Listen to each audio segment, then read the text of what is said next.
Okay, now moving on to the bottom part of the shelf. We just went over the size and drawer. Okay, so now down to the last part, the bottom part of the shelf. We got a bunch of the. In here we just got a bunch of old hides from past cages. There's a bunch of stuff. It's dark down there, so you can't really see it, but there's just a bunch of old stuff. I think I'm going to use this. I'm planning on getting an Asian scorpion soon. I think I'm going to use that in its cage. But thought that would look pretty cool. But yeah, there's a bunch of just hides in there, and then I got all my mealworm dishes that I save because they make good little juvenile hides and stuff like that, and lids, and they're just good little containers, and all the milk jug caps for calcium, and little feeder dishes for my juvenile, like crested geckos and stuff, and then some extra food bowls. And then down on this shelf there's just some peat mots for the lay boxes, and just more peat moss. It looks like I'm like a drug dealer. It just looks like weed. $4 for that big of a bag of weed. That's a good deal.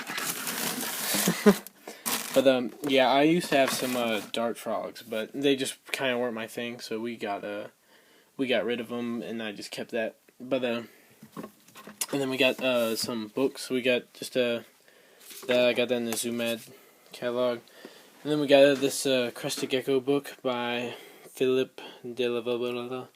However you say his last name. I know he's a well-renowned herpculturist, but yeah, it's a good little book on crested geckos. But I just got this yesterday in the mail. Leopard Geckos: The Next Generation by Ron Tremper. Really recommend everyone get this book. There's only about 100 copies left in stock. He's stopping production of it for whatever reason.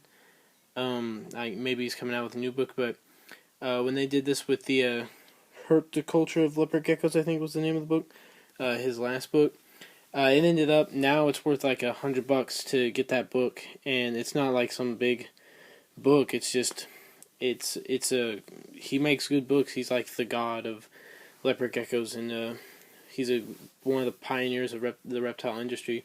But so it's got a lot of great information on it. And so as soon as I found out that they were going out of stock, he's only got 100 copies left, I think I said that already, but I went out and bought mine. And yeah, it's got a bunch of cool information on it. It's got all the morphs, and what I like about it is it's got like a little section about how to create your own morph, which I thought was really cool. Somewhere in here. But yeah, it's this cool little book. And it's got some basic care tips, but it's mostly just a breeding book. It's got all his secrets and how to even start like a business breeding leopard geckos. And then another cool thing is if you order it off his website right now, he's got a little box, and all you gotta do is check that box. It's totally free, it doesn't cost anything extra, and he'll autograph it for you, which makes it like a collector's item. So when these books go out of production, this book will be worth like $120, especially with the autograph. Like, people want a book that's autographed by Ron Tremper, so he's kind of like a little celebrity. But yeah, so it's a really good book. Anyone who's thinking about getting a leopard gecko, or especially breeding leopard geckos, I highly recommend getting this book. It's a really good book. But yeah, moving on, and then we got all my subscriptions to Reptiles on my. This is like the best magazine ever. I would recommend this to anyone who likes reptiles. So make sure you get this magazine. It's got all the cool, like new things going on in the herp world, and all that cool jazz and all the latest herp happenings. But yeah, it's a great they're great magazines. I love getting them in the mail. They're good reads, and they're good to just cart around when you want something to read. But yeah, great magazine. Definitely go and subscribe to them. It's only like $15 for like 2 years, I think. I'm going to get one of those. Those are the coolest geckos ever. I really want to get one, especially the blue ones. The blue ones are like the coolest looking one. But yeah, I guess I had another one. But yeah, and then next we have all my Zoomad catalogs, which you get every time you get a VIP bag at Repticon. which this is just what I have left of the stack. I got rid of the rest of them because when you go to, there are so many Repticons in Florida, and we go to every single Repticon that yeah, they pile up pretty quick. But and then we get my National Breeders' Expo from last year, the best reptile show. If you're in Florida in August around the 19th, you have to go to this. It is huge. It is probably is one of the biggest reptile expos out there during the year.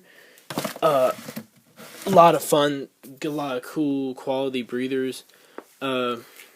It's got everyone. I had one guy from Japan. It was funny because I was looking for a table and I didn't realize it, and I asked him where I could find the table, and he just starts going off in Japanese, and I have absolutely no clue what he's saying. And then I ended up having a 10-minute conversation with him, and I did not know a thing I was talking about. I was just nodding and saying yeah, but he was laughing the whole time, so I guess I did good. But yeah, definitely make sure you go to that. The best reptile show ever. Make sure it's not your first reptile show though. That was my first reptile show I ever went to. I think 3 years ago I went to that, and it was so every time I went to another reptile show, I mean it's like going to the Ritz as your first hotel stay, or like some super high class hotel. And then everything else just seems like second rate. Like now, every time I go like a Repticon or anything like that, it's just like, it's alright. But when you go to this, it's just so nice. And then they're giving away all these free stuff, and then they got all these cool raffles. So yeah, going there is pretty sweet. And then last, we just have some like my old mealworm container and some hides. Oh, I have a question about this. Okay, this is a question for anyone who might know. If you could leave a comment with your answer, that would be super sweet. But this Caesar's, that blue thing is this humid hide, and for all my other leopard geckos, they're not as big, so it's always worked for them to have a humid hide. That I've always used those mealworm dishes containers as their humid hides, because it's always fit them. But like I said, Caesar's a big boy. He's getting, he's like 102 grams and growing. He just shed, so he's growing out of it. So I wanted to give him something bigger, and I went to Beef O'Brady's yesterday and got one of these those styrofoam containers, just any regular restaurant, styrofoam takeout container. If you don't know what it is, then you need to get out more. But but all I did was just cut a little door in it, and I was gonna fill it with like a moist paper towel, some peat moss. But I'm just curious to know if anyone knows if it is okay to use this type of styrofoam. I don't know what it's called. If it's okay to use this kind of stuff in reptile enclosures, like if it's okay for them, or if it's bad for them. So if anyone knows or maybe uses one of these, it would be really cool if you could leave a comment and let me know your opinion on using it in the reptile room. That would be really awesome. Thanks. But yeah, that just about does it for showing off my setup and all my reptiles. So you guys make sure you like, rate, and subscribe. That would be really cool. Tell all your friends, have them subscribe. I'm subscribed to every reptile user on YouTube that has an up-to-date reptile page. So it'd be really awesome if you guys could return the favor. That would be sweet. But yeah, expect to see a lot of videos from me. Just about, I'll be doing monthly updates, and every time we get new reptiles, we'll be doing updates on that. We'll be doing field herping videos. What else are we gonna be doing? Videos of expos. Like I said, we live in Florida, so there's like 12, 13 expos a year here. So expect a lot of cool expo videos. Yeah, and just field herping videos. We live in Florida.